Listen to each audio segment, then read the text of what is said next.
Hello and welcome. We are live and on the Business Octopus live stream, here to talk about 10x. What is 10x? Why the 10x principle and how to apply it? Hello, Amanda. How are you going? I am fabulous. And yourself, Aben?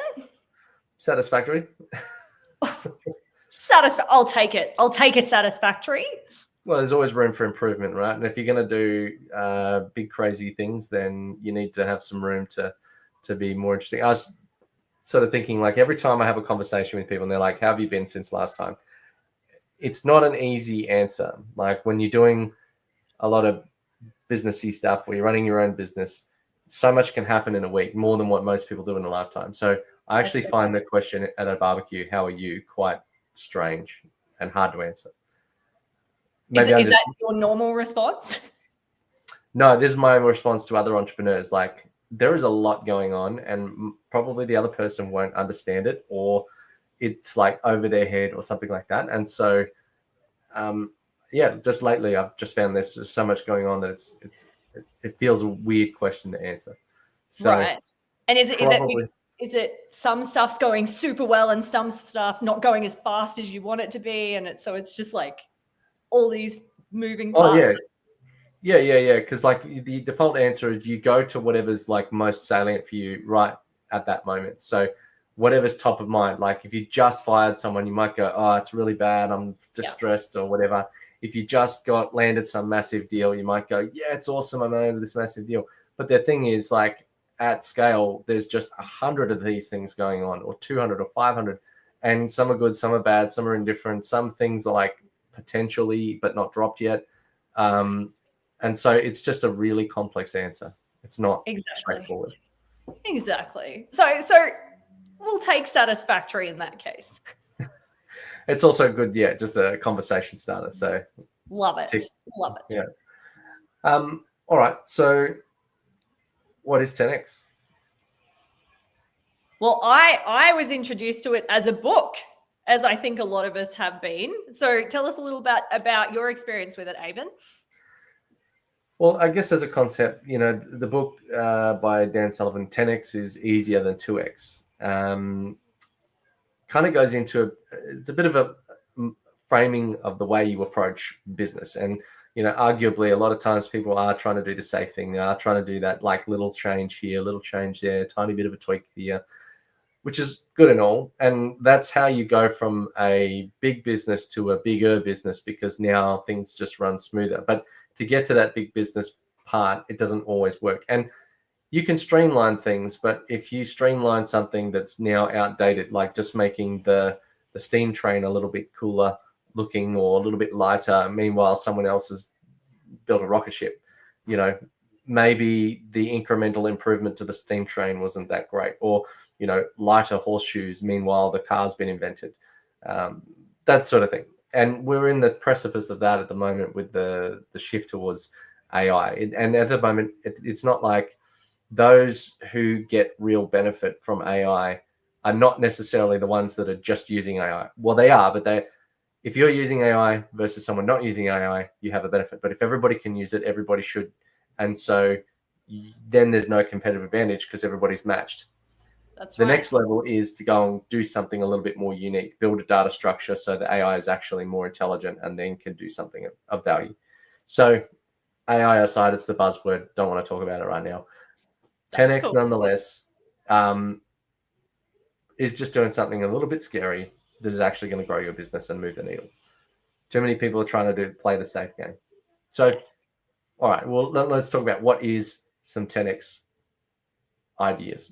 Maybe you got anything you want to, from your experience? When I start this conversation, when I'm working with people, I put it to them this way, because a lot of people get stuck on their numbers, right? So I can't visualize the difference between 2x and 10x. So I always like to say to people, what if instead of running faster, we can fly like Iron Man, right? Does that make sense? Yeah. Right. So instead of I'm going to double my business next year, which is, by doing better customer service, by going out and pounding the pavement more and making more phone calls, by sending out more ads. Cool, that's great.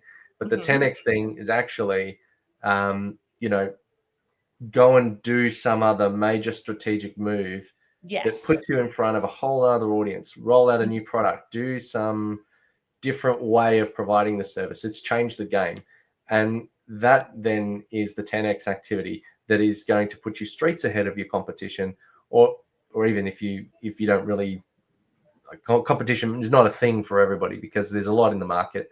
And if you're thinking more about wallet share, or if you're thinking more about market share, then maybe you should just try to be the better business, and you will create more market anyway, because people that weren't buying your product at all are now not choosing between 3 or 4. You're just the clear choice, and you create new market. So the old way to express the same concept is blue ocean, red ocean. So blue ocean is all the things that are new, fresh ideas, and then red ocean is the one that everybody else is playing in the same space. It's all been done before. Exactly. So what's an example that you've come across recently that's that blue ocean thinking, instead of hanging out where all the fish have been eating and there's murk and disgustingness everywhere? Well, when we're sort of talking about like any other business that is going to go, and I'm trying to think of an example here on the fly. It's a little bit difficult, but I'm horrible. Thanks for putting me on the spot. But like with an incremental change, like I said, like doing that one extra little thing, it is every layer of business. It's not just the business itself or what they're selling. It's how they're operating, how they're talking. Like say, for example, I go and put on another salesperson. Then we go and make more phone calls, and then we go and do, pound the pavement more. That's just doing more of the same stuff. That's 2x things stuff. Got it. Yeah. The 10x side, I would say for us at the moment, is now trying to branch more into the US market, delving into like venture capital markets, delving into new service lines of partnerships, those things where we take, this business here and that business there, merge them together. Now we've got something that's 3 times bigger. That's a lot faster than trying to go, let's just sell more. Because, as much as anybody, as any business owner knows, it's hard to get customers. It's a hard work all day, every day. And then you've got to keep them happy. Then you've got to finish the job and then get the next one, and then the next one and the next one. So if you're already working hard, I'm pretty sure every business owner is almost at max capacity and then some. So 100%. Is doing more of that any better? No, you gotta think smarter, right? So that's when we go into those untapped markets that you're talking about. So doing more of the same will get you the 2x that you're talking about. And then, but if we want a 10x, we've really got to go into those untapped, undiscovered places, right? What's the definition of insanity? So doing the same thing and expecting different results. 100%. That's it. Exactly.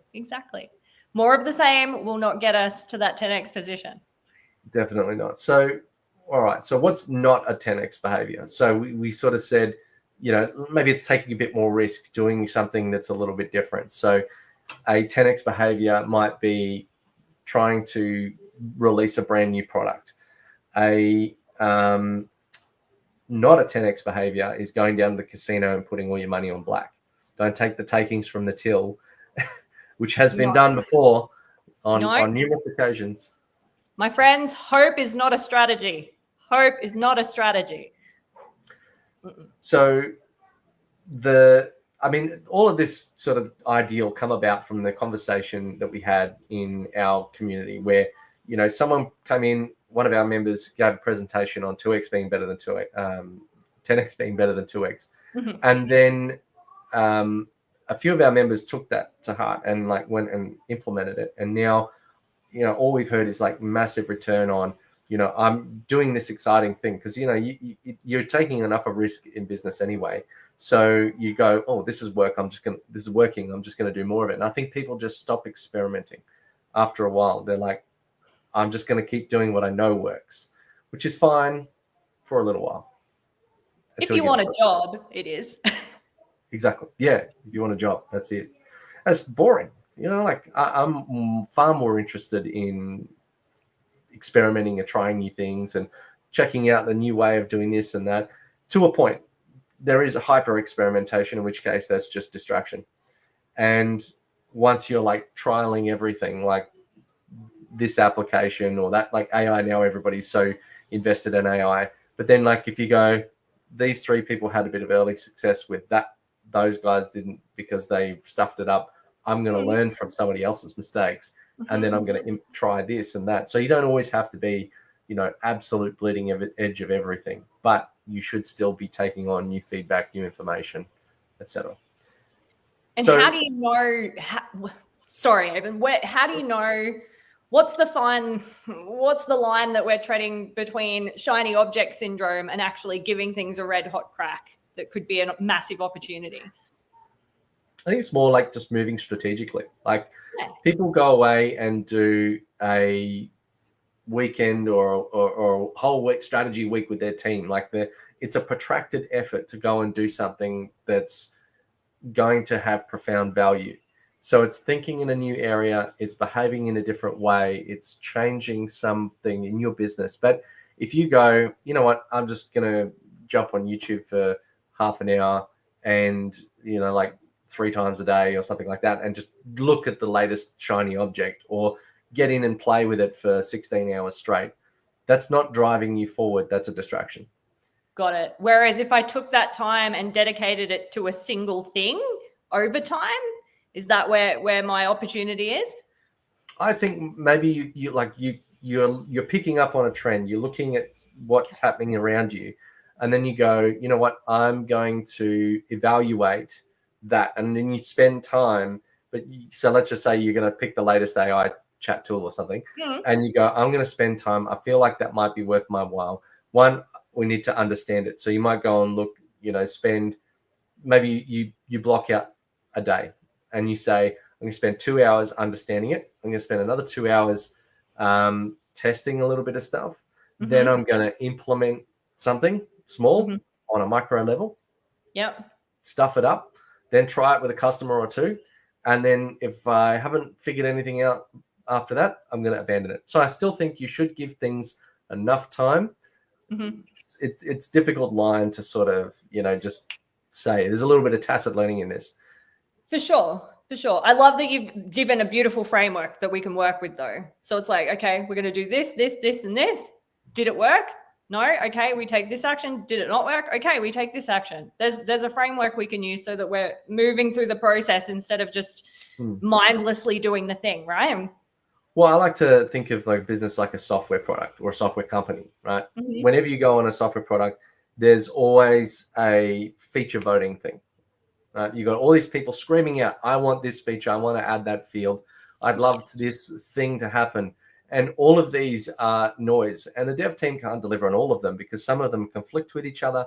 Some of them are not a priority or not on the strategic roadmap for the company at all.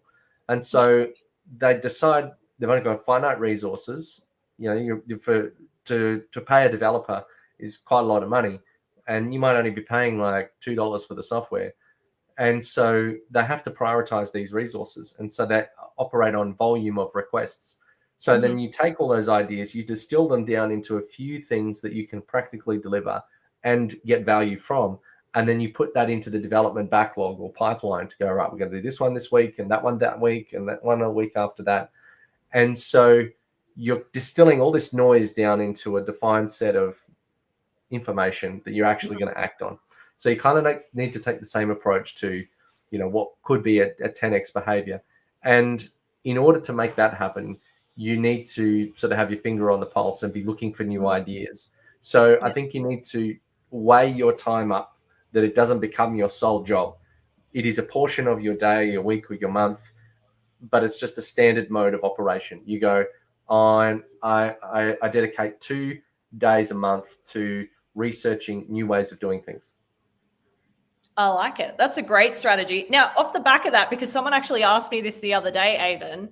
So is it smarter for me to go and test things myself, or do I go and ask all my business owner entrepreneurial friends what they think? Do I outsource my thinking? I'm of the opinion you should test it yourself in your own environment. And the person I was discussing with rather liked the idea of outsourcing, but I'd love to hear your opinion on it. Well, once upon a time, I was an intelligence analyst in the army, right? And one thing you never do is rely on one source of information.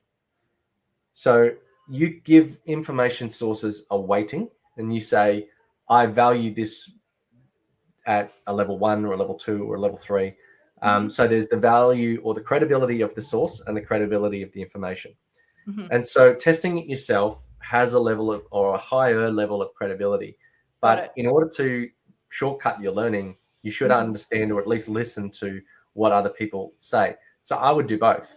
So rather than trying to, like you just weight external information lower because they don't know your business, they don't know your processes, but they might have a new way of doing things, like cross industry as well. So these days, when you go to university, you'll be doing like hardcore computer science and then go and take a class in viticulture, tasting wine. The point of that is, and it's mandatory to just do some random topic over there. Yes. Purely to create some cross-industry collaboration to thread new ideas. And so you don't get this siloed idea of the way things happen. Like I was listening to podcasts Acquired, which is they talk about all these different business experiences. For example, Costco's journey from inception through to world domination, or Nvidia, or Walmart, or all of these different ones. And all of them, like that's part of your research phase, right? So listening to podcasts, understanding other people's experiences. And sometimes by me listening to podcasts, like I do a lot with like systems and technologies. I've done degrees, I understand business, but I still listen to other people's opinions because they might use a different terminology that I've not heard before. They might discuss a concept that I've never heard of before, because you've got unknown unknowns, things you've never heard of. And so how do you know what to research if you don't know what term to use? So absolutely. Sorry, that's a very long-winded answer to your quite simple question, but I would do both. It's a great answer. Well, look, at the end of the day, you need to sift through a large volume of information, and to some extent, somebody else has already pre-processed some of that information into a distillable thing. Doesn't mean you take it and run with it and go, well, that person said it, I'm going to do it. In fact, that's the worst thing you can do. Over-reliance on your own testing, or over-reliance on somebody else's experience, because they might, their frame is that I've just heard your question in a particular way and I'm answering based on that. Like the how are you question, right? I go, how do I answer? There's so much to it. It's not as simple as I did this or I did that. Like I've done a lot and I don't know where to start. And I don't know how to communicate that alone in the question of how are you? So, yeah. Anyway. So we talked about what 10x is, what it's not. We talked about what 2x is. And I think what 10x is not is, it's not about pure risk. It's not about taking like insane risks. Like I'm going to go, the entrepreneurial thought of jump out of the plane and build the parachute on the way to the ground. As much as we like to say it, right? You wouldn't actually do it. Yeah. You wouldn't actually do it in real life. And if you are doing that from a business sense, you are already taking a calculated risk. You already know that there's more than a good chance that you can figure out a couple of things along the path. It's like, if I see a rocky river, I know that I can probably rock hop. I don't know what steps I'm going to take until I'm through there and I see the one, or that one looks wobbly, I'll jump on that one instead. But I've already looked across and gone, there's enough rocks there, I think I can make it. Exactly. So it's a calculated risk. And you asked me earlier about what are some examples. And I mentioned that you can do it on the deal side. So like if you're a warehouse selling things, just because I listened to the Costco thing, this was my example. Like if you run a warehouse or a discount store or something like that, quite often they don't actually own the stock. Now Costco don't own the stock, not because they haven't bought it, but their stock turn is so fast that the 30-day invoice terms mean they don't actually have to physically own the stock until they pay the invoice, and they've already sold it before the invoice is due. So they actually have what's called a negative cash flow conversion cycle. So they are so cash flow positive, and they have so much stock, and it's such high turnover that it really doesn't matter. And their asset value or their stock value is zero, because they just haven't had to pay for it yet. So Amazing. that's how they can take quite a significant risk without it really being a risk. They've kind of mitigated it. That's very 10x. And that is plus their membership model. It's a little bit different now because everybody else is starting to catch up, and now you've got online and all that sort of stuff. Yeah. But for a very long time, that they've had such an incredible market. So, all right. What I guess, in having said that, what in your mind, what is some other risky behavior or mitigation strategies, or do you have any questions?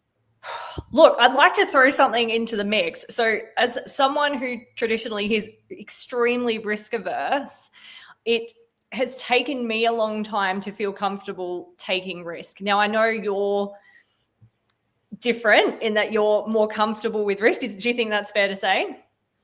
No, I just think I mitigate it. So yes and no. I'd say sometimes I end up in a risky position, not because I intended to, but right. You kind of grin and bear through it. So there's been times that you go, "Oh, we're going to make it," but you've taken a lot of steps, and you've had a lot of action to help prevent it going bad. Got it. And thank you for saying that, because we can plan. So risk averse people tend to plan and not take action, right? So I'm speaking to all my risk averse kids out there. Take the time to plan, take the time to strategize, but don't forget to pull the trigger and actually take action, because it is possible to have a plan or a strategy in place and then still take the action and move forward and 10x the thing.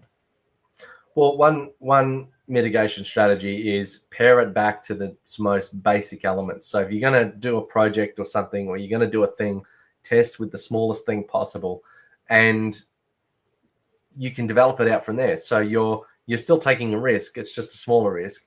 And if it goes bad, well, you've kind of prepared for that mentally. And half the time, people are in their own way from the emotional bit, but you kind of need to shred that back and turn it into let's be pragmatic and think more about what's on, maybe write it down. Let's take the emotion out of it and just state the facts, and then use the facts to do the logical thinking around whatever the project or what the outcome is. So if I make this many widgets, I can sell that many widgets for that much dollars. All right. So if I've got 100 widgets sitting there, well, what's the risks? The risk is they get stolen, go all off, or if that's the case, how do we mitigate that? So then you start writing down a strategy. Maybe need to let's make less, let's charge more, let's try to sell them before we've made them. So maybe make on demand. Like there are some other levers that you can pull to make that happen, but you need to not just let the fear block that out. Absolutely. And just to summarize everything you just said, data over drama. Don't let the emotion get in the way. So we've got to focus on the data, and the data speaks, and only the data speaks. Not that feeling you had last Tuesday that might have crept into your mind. Job done. We should end the podcast there. 2 words, easy. Or 3 words, data over drama. Yeah. So yeah, I guess understanding, risk profile, like what is a risk profile? Like you mentioned that you're a little bit hesitant to go and do some risky activities, but I think it's more like, this is a little bit of a bet. We were talking offline about, like, for example, venture capital. If they're going to take $100 million fund and they're going to break that up into a whole bunch of small amounts and then go, if this company, we'll give them $2 million and then $2 million and them and them and them and them. And then, next thing they've given away $20 million or even the full 100. But then, if they then have an exit, like, one is some rock star thing that sells for $200 million, that's covered everything else. Even if some are going to make a lot of money, some are going to make a little bit of money, some are going to totally flop and just go backwards. at the end of the day, on average, they've made their money. So you kind of need to think the same. So a lot of little experiments, some will pass, some will fail. Just think about, the community. How many times I've gone and created a space, no one adopted it, so I deleted it and started something else. That's like hundreds of hours, but I didn't start with like War and Peace. I didn't write the world's biggest crazy, document on X, Y, and Z. We just tried it, asked a few people. They went, yep, cool. All right, let's go with that. And or if they said no, then delete that one and try another idea. And I think only through experimentation has it's actually been adopted. Like if I've gone ahead with the original model, how many people do you reckon would be here today? Right, exactly. And just drill in onto what you said. We need to see, and you said this offline earlier, we need to see ourselves as scientists. We're experimenting. The more we fail, the closer we are to the outcome that we want. So the trick is just to fail small and fast. Yeah, that's it. Well, there was risk-averse kids can do that. Well, there was a Shark Tank episode. Yes. Sorry, say Shark Attack and Shark Tank. Anyway, a Shark Tank episode where these two old guys had a idea for this drill, and you just you drill the hole and then you click it and then it'll do the countersink, and so you didn't have to change a bit. And they're like, yeah, you can go through and do this like a building job, and do 100 holes in 10 minutes instead of the time like 2 hours or something like that. And they're like, oh, that sounds really cool. And they're like, that looks really, the product seems all right. And they're like, how long have you been going at this for? And they're like, oh, we've been doing this over the last like 10 years. And they're like, okay, how much money have you spent? And they're like, oh, $2 million. Okay. So on a prototype that they've gone and tried to build this, they've spent $2 million. And this is two old guys with their retirement money. So at some point, you've got to stop. And they didn't check their risk profile. Yes, they tried to do 10x. Maybe they should have tried to get the VC faster. Maybe they should have just gone, let's just go with the drawings and not have the actual product. And until you can prove the model, it's probably not worth your time. You don't need a working prototype all the time. You could kind of allude to things and then get some, customer or audience kind of feedback to say, how good is it? How bad is it? Get people to vote on it. Get people, maybe send some film some videos, whatever. Sure, register your IP, but until you've got content or something that can kind of educate the market and provide leverage, that's really the only time that you're going to get any kind of value out of doing these sorts of testing activities. Spot on. Did they sell any? No, well, they didn't get the funding and they didn't sell any of the products. So they've wasted $2 million. They got on TV, got their 15 minutes of fame, and then that's it. They even these the venture capital guys, and they're talking to each other. They're like, at any point did it occur to you to stop? So yes, 10x is better than 2x, but don't be stupid about it. So yes, there's this nuance in everything you do. Yes, make sure you're heading in the right direction first. 100%. Yeah. So I just want to kind of like circle back to understanding risk and kind of go into a little bit more like mitigating processes around or mitigating risk. Like what are some ways to kind of avoid losing everything? Right. So, right. I mean, we talked about like, there's always insurances and that's kind of like if you've got no cash flow and you're trying to start, then, insurances only go so far. You've got product liability, you've got management liability. And that generally means that you have to be in business already, and that can kind of reduce your loss, but it doesn't necessarily reduce. And generally, insurers want something that's predictable. I would say maybe business partnerships is probably the thing that's more predictable than anything else. This is true. Yes. So trying to find someone that's already got audience, that's already got clients, that's already got a market, and introducing something new. Building upon something that's already been built upon. Right. We've got a stable foundation happening. Exactly.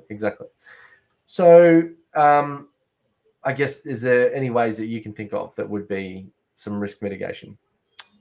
For me, so when you were talking about, building the parachute on the way down, the visual in my head is like, well, I'm going to strap on 2 other parachutes.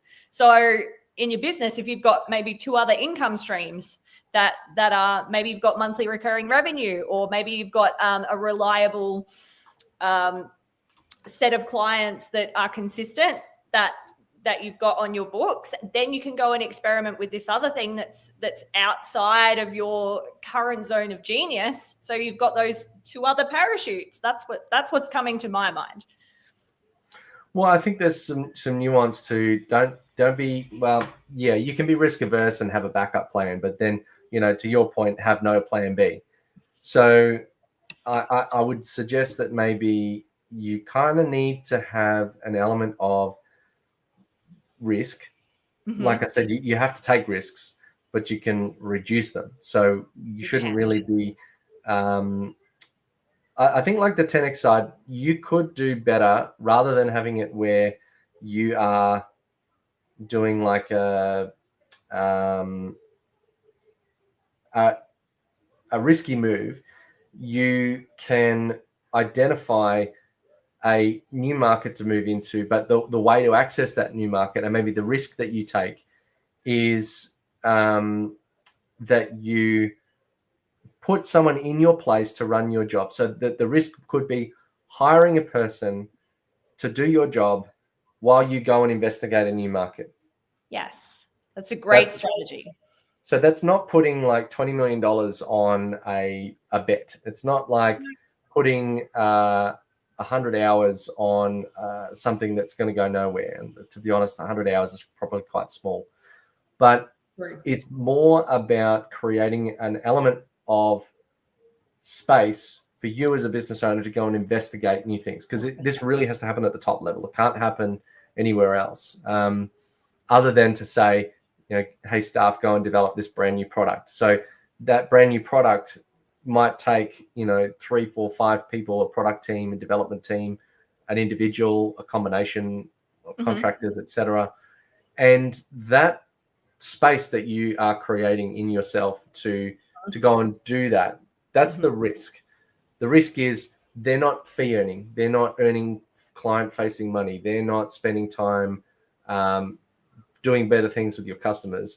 They're spending time going and creating some kind of new thing that no one else has ever thought of, or pushing into a new market. Like, say, for example, we did it, we tried it, we failed it, we're going to go back to it again in future. We've got an office in India, and we hired a sales guy, and he was going door to door for 6 months, and we ended up with no sales. Now, I think maybe the approach was wrong, or it took too long, but we know that in our peak season that we've got enough revenue to spare to go and do those activities. So rather than sit there and take the cash and throw it all in the bank and go, yay, we're investing that time into developing new markets, to building new relationships. And I think that alone has started to build a lot more energy. Like, for example, YouTube channel, right? So hoping, I'm just going to refresh my screen now, but we are oh so close to 30,000 subscribers. So if you're watching this live right now, please do give a subscribe, because we are seconds away, if not or minutes away, from our next tier. So the value, oh, there we go. We're at 21 subscribers. So hopefully we can get that in the next few seconds. But the value comes from being able to push into new markets, to spend a lot of time developing something that isn't earning you money, like the YouTube channel, right? For me, I've spent thousands of hours producing content, but now that's a salesperson that never sleeps. That's a 10x activity. That took me years to develop that, and now we've got hockey stick growth in the subscriber count. This is unlocking new conversations we've never had before.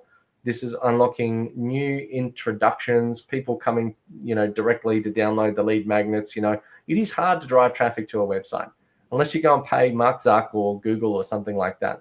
Yes. So our 10x activity has been generating a ton of content, which are all become like salespeople that never sleep. These are things that people watch. We're doing it right now. And, we've got 1159 viewers live streaming this. So this is leverage. Leverage is a 10x activity. Sitting there trying to call the next person and the next person and the next person is a 2x activity. Anyway, Absolutely. I'll get off my soapbox now. We do have a comment from Rishabh. Yes, a lot of money wasted by people doing really, really dumb activities in their business. So obviously, sorry, it took me a while to see that comment. Otherwise, I would have responded to it straight away. But thank you very much for watching. I see you're in India as well. So kya hal hai? Nice to have you here on the show. Main choti Hindi bolo. So I speak a little bit of Hindi. I am practicing. I am trying to bring out some Hindi YouTube videos. But anyway, really do appreciate you coming along. So before we go, I just want to put it out to the audience. If you're watching this live, please add any comments. Let us know if you've got any questions, what you'd like us to discuss on this. We do bring this show on every week. So we've got it on every Friday. If the time doesn't work out for you, we are looking at changing it to a slightly earlier time. It's just that for us, this is the end of the day on Friday, and we're generally a little bit fried. But any feedback is awesome. Please do like and subscribe. And since we've been speaking, why don't we refresh the screen for the YouTube numbers? I think we're getting close. Well, I'd love to do it on this call. I know, right? Let's just not move. We're at 29,983 subscribers, and I think we're oh so close. So why don't we do this on live? Let's share screen. Here we go. Share, and so that's our channel here. Now I think we've only got what's that? That is 17 subscribers left to go. So it's up to me to sort of refresh the screen, and we'll see if we can get this live. So if you're watching, come on, we can do this together. It's going to take an army, but we're so close. Let's refresh. So close. Avon, if we're not there yet, okay, could you drop a comment in the live comments for me with your channel so that some of my audience can come in and give you a subscribe? Let's do that. All right, let me just quickly grab the link. Come on, baby, we can do this. This is the team effort. Teamwork makes the dream work, everyone. Come on. All right, so this is in the live chat. So that's gone on to Facebook and YouTube. I'll just send that to you privately as well. And I will. So we've got a bit off script here today because if you're watching this, we just got a little bit excited because that just kind of boosted massively. And also the number of subscribers. So, hey, consistency matters. If we're going to get into this, why don't we just say this right now, is that we've been doing this live stream for months, and we've not always had that many people come along live. We get plenty of people watch it after the fact. But, if you do something consistently, then, hey, things just happen for you. So, I've been building the channel consistently. I've taken years, months of effort over a course of years to produce a channel. Let's refresh it again. Oh, come on. We're getting close. But as a matter of being consistent, and if we're talking about doing a 10x activity, then that is something that's really going to drive you forward, is just doing something of strategic value and then spending the right amount of time on it. So 10x activity doesn't mean that you have to, test something little and then never do it again. It can often mean that you've gone and done something very deliberately that's just different from what most people are doing, and then drive that forward. And then that's what will drive you to be successful. Anyway, let's try this again. I don't know that we're going to get there. Oh, we're one closer. Oh, we got one. Okay. So what do we want to do? Do we want to stick here? If you are on my LinkedIn feed or you are on my YouTube feed, please subscribe to the channel that we just dropped in the chat, because we are so close to 30,000 subscribers for Avon, and he has worked his butt off for a long time. So we would love to see it happen here on the live. That would be sensational. I feel it's a little bit selfish. So, in terms of us asking us not what your YouTube channel, what you can do for your YouTube channel, ask what your YouTube channel can do for you. In this case, we've been talking about like 10x behaviors and 2x behaviors, and you know what? I think that this sort of demonstrates a little bit of a 10x behavior. But it does. You know, it's so meta right now. Oh my goodness. And like how to actually do it. So when we're talking about doing these sorts of activities, you know, like a lot of times people just sort of sit there and go, oh, I really should do that. And they'll post like one video, maybe 2 videos. But maybe if we go back through here and we just see, like I've done something like, let's see if it shows you down the bottom. So yeah, this is showing 1 to 30 of 410. So there's a lot of videos here, and I've just done, you know, like 1 a week. There's some there where I'm quite, I guess, young, and that's just the sort of like high edit standard videos. In the shorts, we've also got quite a large number, another 400 videos just in shorts. Wow. So now we're up to 800. Now that sounds like a lot, but you know, like I've gotten efficient at the process. I've tried to make it really simple in the way that I produce the content. Mm-hmm. And by doing so, I've enabled the scalability of what I'm doing and how I'm doing it. So by creating content, it's allowed me to access markets that I've never accessed before, have conversations that I've never had before, and even just the number, like the numbers beget numbers. So whenever you're talking to people and they hear you've got a YouTube channel, there's a level of respect or kudos, or, you know, I mean, I'm making business videos. I'm not showing random cat videos that just accidentally got famous. Exactly. It's a lot of work. Mm. Well, what are some 10x things that you've done recently? Gosh. I think probably the biggest one in my business would have been hiring my first staff member. That would have been the biggest thing. So freeing up my time so that I could do, like you were talking about earlier, just having that space to actually be the CEO, if you like, or be the business owner instead of being the salesperson and the person who does the delivery. So, and now I have my little team of 3. We're about to hire a 4th person. So there'll be 5 of us, which is really exciting. But I think that has easily been the biggest game changer for me. Well, you know, that kind of like speaks almost exactly to it. Like that person has freed you up to go and do so much other stuff. Exactly. And even being here with you fabulous people right now. And, you know, like accessing a new market, coming up with a new product, getting out of the way of another thing that you know is not the ideal scenario. You know, sometimes you've got to, you know, work with other parties, and I think being independent really matters. You know, I think, like, you know, for us, we partner with a lot of software platforms, a lot of other businesses, but at no point do we ever want to be solely dependent. Like, have a look at I think it was BuzzFeed. Yeah. They were a business almost entirely built on top of Facebook. And overnight, Facebook changed their algorithm, and they basically lost all their revenue, all their customers, and it was an immediate shutdown. I did not know that. There you go. Wow. No, you cannot put all of your eggs in one basket, my friends. Danger.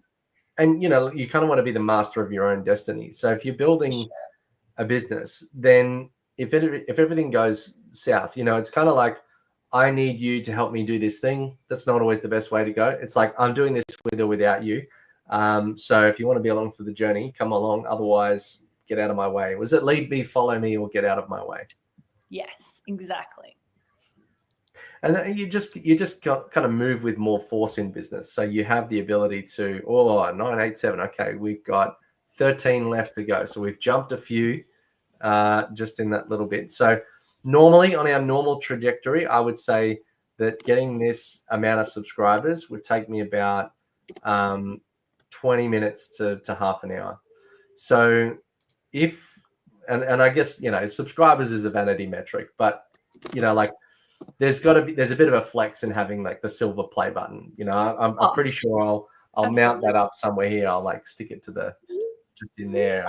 I can't wait to see it. I'm madly messaging people, by the way, saying subscribe.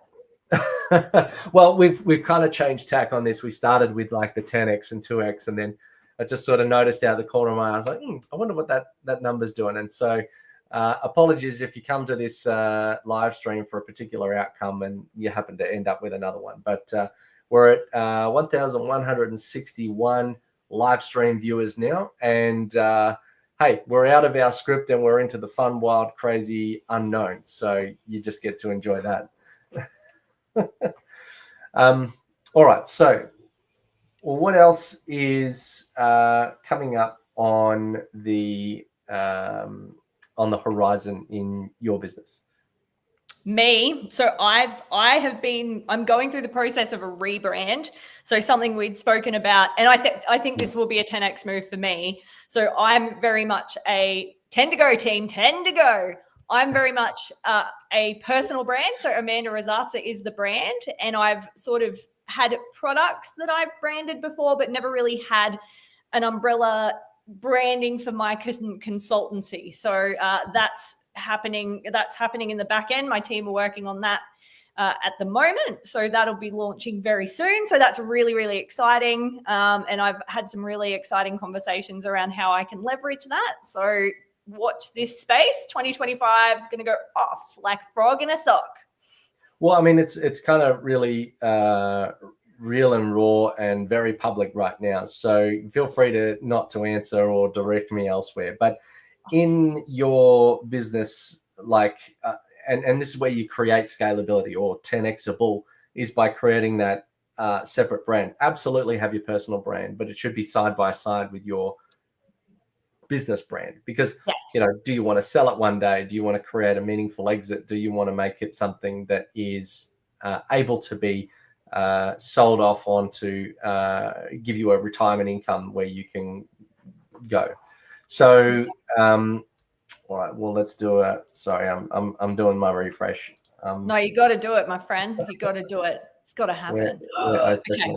9 to go. All right, come on.